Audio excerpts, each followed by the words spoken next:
The Binding of Isaac is known as a pretty difficult roguelike game with many tough rooms and monsters to conquer. But what if you got teleported into this world? Would you be able to survive? This video is inspired by Pretzel's video on Super Mario 64. It is an amazing video that I recommend you to watch after this one. The link to it, of course, is in the video description below.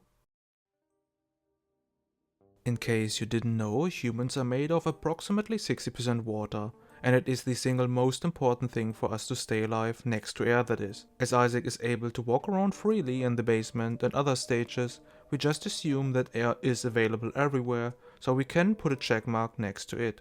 But what about water? If we have a quick look at all the possible stages available, you will notice that only a handful contain access to some form of liquid, and only 2 of them contain water.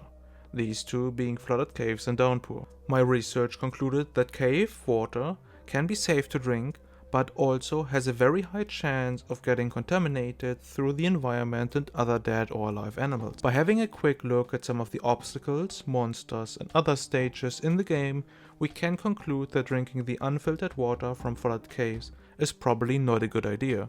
But it might do if we are getting close to dehydration and need a little bit more time. As for downpour, this stage shows a lot of pipes that might be connected to houses above ground. As downpour looks pretty clean and it is not the dross, it is fair to assume that this might be clean and maybe filtered water. So the chance that this is drinkable is rather high. But regardless how clean the water source is, boiling it is always a good idea. And it is also rather easy to do, as pretty much every stage includes normal campfires and sometimes even special fires that cannot be extinguished with water, but rather require excessive force. At this point, I would like to point out that some of the items are drinkable, like Jesus juice, holy water, most likely, soy milk and almond milk. But most items in Isaac are only obtainable once. Finding a specific one is not guaranteed, and some items are also difficult to obtain. So for the sake of sustainability, we will leave them out for now. Overall, I give this category 3 out of 5 points. Getting water and boiling it is rather easy, but without going into too much detail here, because we will talk about this a little bit later, some stages are random, and therefore not always available to us. And there's also the question if we can freely move between stages. Therefore, I decided to rate this category with 3 out of 5 points for now. If I were to ask you if there are any real animals in Isaac, you might say no, but the very perceptive viewers among us might know that there are actual real flies and maggots in the game. And no, I'm not talking about the black and red fly enemy, but rather about the background critters, usually only a few pixels tall. Maggots are known for being mostly protein, but based on the place you find them, they cannot be suited for consumption. Collecting enough of them to get your fill might also be troublesome, so we would prefer them to be a last-ditch effort. So what about the monsters? The first thing that comes to mind here is the clotty enemy. This is literally a piece of meat. This enemy is also rather common in early floors and can indefinitely be spawned by the mega clotty enemy. With the Repentance update, it turns into a stronger form after touching fire, but given that this enemy's actual name is Grilled Clotty, I'm very confident you can eat it and it tastes great. Also, without making this a bigger point in the video than needed, quite a few monsters are twisted versions of Isaac, and there's also a womb floor. This would be my least favorite thing to eat, but if you are trapped in a video game and have no other way to survive, this might be okay, but all of this would only give us access to some meat.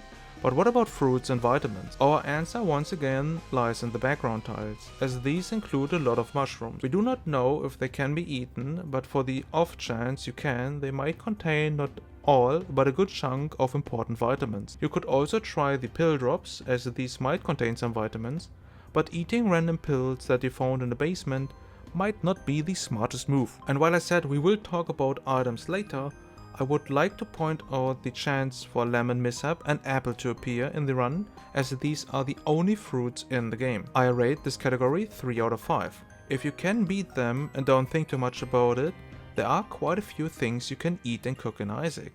You might be traumatized for the rest of your life, but at least you survived this far, right? Next on the list we have shelter. As everything plays underground, we do not really need to worry much about weather. The plenty campfires also make a great heat source, and every now and then you might even find a bedroom to stay in. Our main problem, however, are the monsters. In the actual game they are tied to one room and can't leave, but for the sake of this video let's assume they can. In that case you either have to clear a full floor and monsters from other floors can't reach you, or you find a floor without any monsters. There are 2 floors in the game that do not feature natural monster spawns, these being the Blue Womb and Home floor, but both are also rather difficult to reach. There are some other technical solutions to this problem, like finding an I'm Error room, the Genesis room, or leaving a harmless monster alive to keep the doors closed, but your best bet is probably to wipe out the entire floor. For this reason I rate this category 2 out of 5. You can make yourself a comfy place in the basement, but having monsters all around you can be annoying and quite dangerous.